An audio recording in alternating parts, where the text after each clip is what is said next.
When you open Microsoft Office PowerPoint 2007, you'll see a major change to the look of it in the top portion of the window.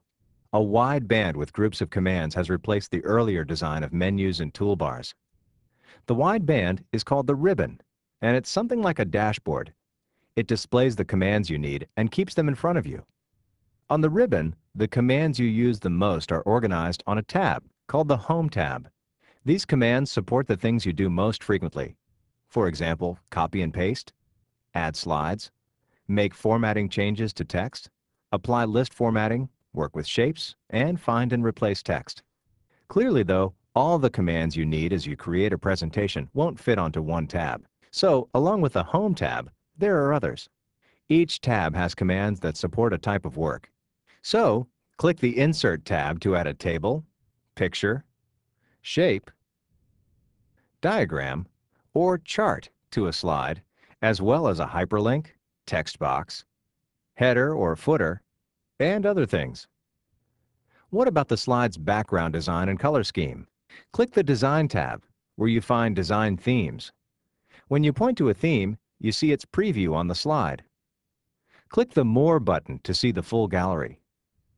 Customize the theme if you want to by choosing different theme colors, fonts, or a background.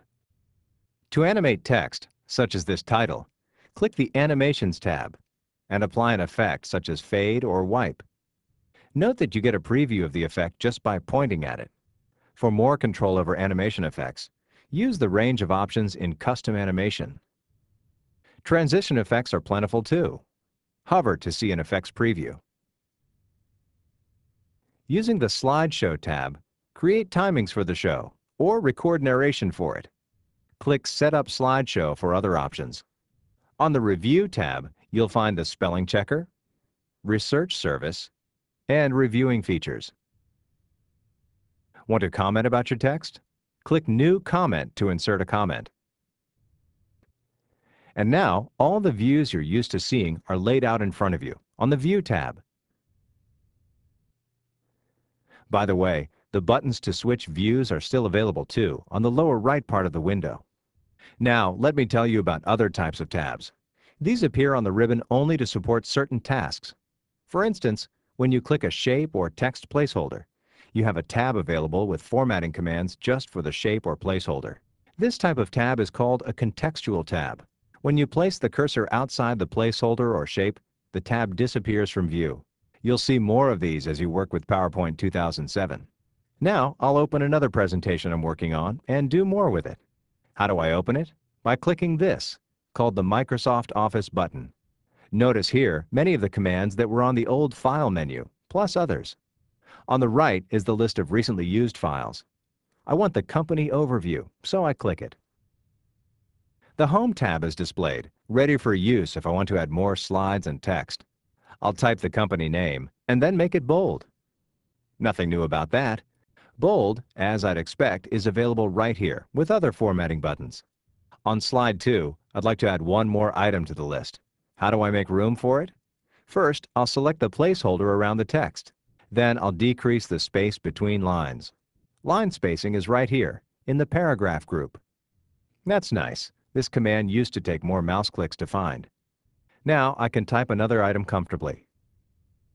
I need to add a new slide. Here's what I want. Click the arrow and I get choices for a slide layout. I'll be creating an org chart, so I'll pick this slide layout, which lets me insert a graphic. There's the new slide. The icons in this layout allow me to insert something directly by clicking one of them. Org chart layouts are part of the new Smart Art graphics. I'll click the icon for Smart Art graphics to see a selection of graphic layouts for inserting. The types on the left help me find what I want. How about hierarchy? Several layouts that show a hierarchy are displayed. This seems like a good one. I'll double-click it to put it on the slide. A text pane appears. You can use this for typing and organizing text. I'll start with our CEO. Text that I type in this box fills the graphic and follows its hierarchy. The name typed into the list item at the top goes in the first shape in the graphic, and subordinate names go under it. I'll close this for now by clicking here. I'd like to work on the look of this graphic a little. On the ribbon, I see one of those colored tabs. These tabs are part of Smart Art tools, and they help you work with all Smart Art graphics.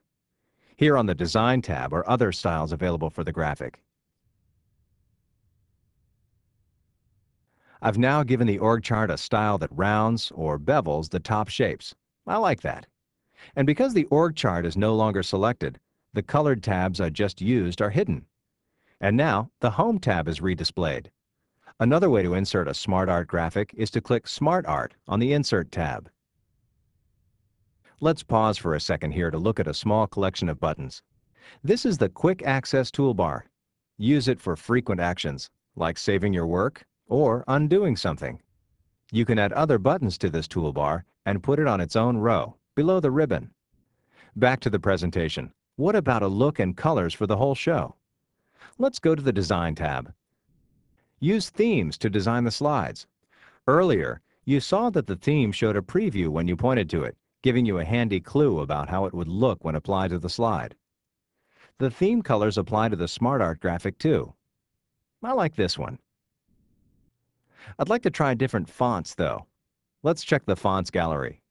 These sets of fonts apply to the title text and body text in the presentation. When I point to a combination of fonts, the fonts show in a preview on the slide. When I click a choice, the fonts are applied to all of the slides in the show. Now I've done some of the typical things I'd do to create a presentation. What about final things, like printing and previewing before I print? For these options, click the Microsoft Office button. Point to Print, and you'll see Print Preview. You get the print choices you had in earlier versions, which work the same as before.